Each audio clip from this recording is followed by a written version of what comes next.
कोपरगाव येथील दैनिक सार्वमत, लोकमत, सकाळ या वर्तमानपत्रांच्या चोरी आणि लूट प्रकरणी कोपरगाव पोलीस ठाण्यात 2 वेगवेगळे गुन्हे दाखल करून तहसील कार्यालयाचा कर्मचारी गोरखनाथ महाजन याच्यासह 6 जणांना अटक करण्यात आली आहे।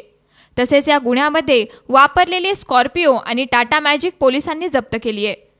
कोपरगावच्या तहसीलदार इंदिरा चौधरी आणि गटविकास अधिकारी संदीप जठार यांच्यावर काही जणांनी मंगळवारी रात्री हल्ला केला। या घटनेची माहिती समजताच तहसीलदारांच्या निवासस्थानाजवळ नागरिकांनी मोठी गर्दी केली।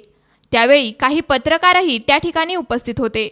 या घटनेची मोठ्या प्रमाणात वाच्यता होईल, वृत्तपत्रात बातमी छापून येईल, मॅडमची बदनामी होईल म्हणून तहसील कार्यालयाचा कर्मचारी गोरखनाथ महाजन याने वृत्तपत्र लोकांपर्यंत पोहोचू द्यायचे नाही असा प्लॅन करून त्यात इतरांना सहभागी करून घेतले। गोरखनाथ महाजन याच्यासह 6 जणांविरोधात कोपरगाव पोलीस ठाण्यात गुन्हा दाखल करून त्यांना अटक करण्यात आली आहे। तपास पोलीस निरीक्षक सुरेश शिंदे, सहाय्यक पोलीस निरीक्षक विकास देवरे आदी करीत आहेत।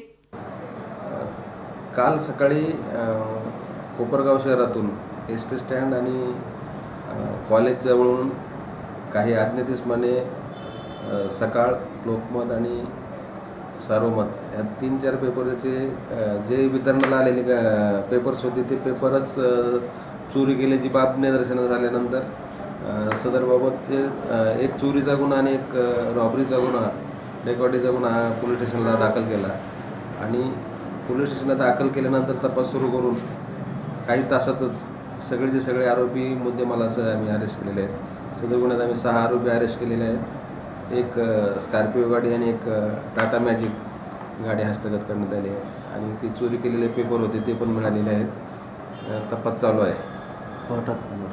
सदर आरोपींना कोर्टात हजर करून पुढील तपास करत आहोत।